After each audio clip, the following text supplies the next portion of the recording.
So that's pretty much, this character snark is finished. If you open the file snark_rig, you can see exactly where I am right now. I'm just going to unfreeze my geometry, and you can see that all I've done is added a mesh smooth with an iteration of 1 using NURMS. This just gives them a smoother view in the viewport. If I just turn that on and off, you can see the differences a little bit.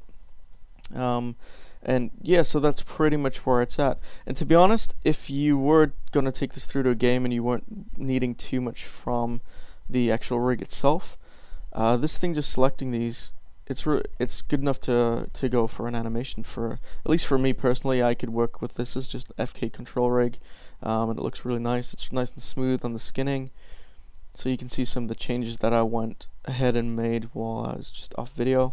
Just went through and did some of the boring skinning stuff. So we got a little pinch around here. I think that actually looks pretty cute. This could probably be cleaned up if I needed to, but I'm just going to leave that in for now, so you can see all my imperfections. And you can see when we bring this up, it still starts to collapse a little bit, but I mean, there's nowhere else this could really go. And to be honest, I think that looks quite good anyway.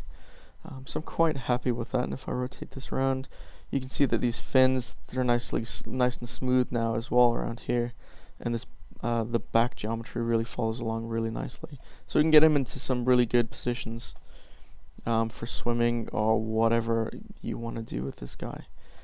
So that's as far as I want to take him for the FK rig.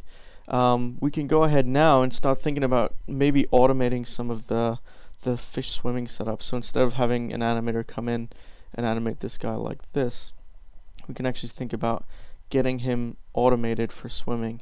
And there's a number of ways you can do about this. You can go about it. You can do it mathematically with an expression. You can do modifiers. And just as a really quick example, if we grab the geometry, so I'm not going to worry about the rig just for now. We can transfer this same technique to a rig. If I just go to the modifier list and go down to wave, you can't actually see it, but it's off the bottom of my screen. There's another modifier code called wave. It's 2 up. We've got Xform, Wilder, and then wave. If I just click wave, you'll see it pop in here. And right now you can't see anything happening with it, but if I up the amplitude on this, you can see that we get a cool wave going on here. And if I change the phase and just scrub that, you can see that we've got some sort of weird wavy ripple effect, which actually might work for swimming.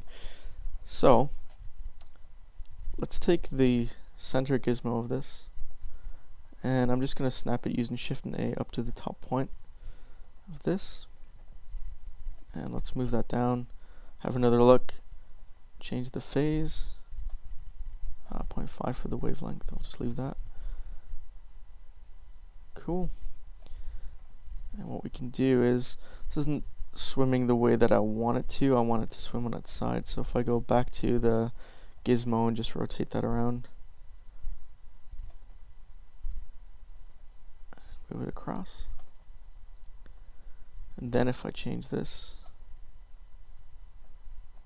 and change the phase, you can see that looks more like the sort of swim that I would be wanting from this character. And let's bring this box down, scale it out a bit, so it gets all of the geometry of this character in.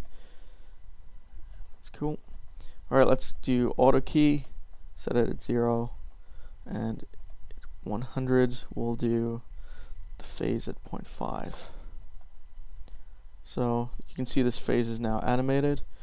If we turn off the auto key and we'll just change the amplitude, and these eyes are looking a little bit freaky, so let's just remove them for now.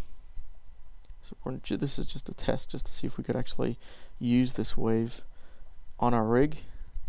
So let's move that around. Cool. So if we press the play button, you can see this guy starts to look like he swims, but it's looking a little bit too slow and sluggish at the moment. So let's change this phase up to 5 with the auto key on. Alright, much better, but we've got slow in and slow out. So I just need to go to my graph editor, my curve editor, let's scroll this down. And I need to find my modified object, which is the wave. And to find my phase, and you can see that we got slow in and slow out on this thing, so let's just grab it, set that to a straight tangent, and now when we press play, when we move this back up to the top on the wave, you can see that we've got a sort of a weird swimming effect, and we didn't really have to do too much. We didn't have too much effort, but you'll notice that because we've applied it to the geometry, it's not affecting any of the bones, and the bones are what we want it to affect. So how about we go ahead and we actually work on making a rig that can incorporate this wave modifier and make this guy swim.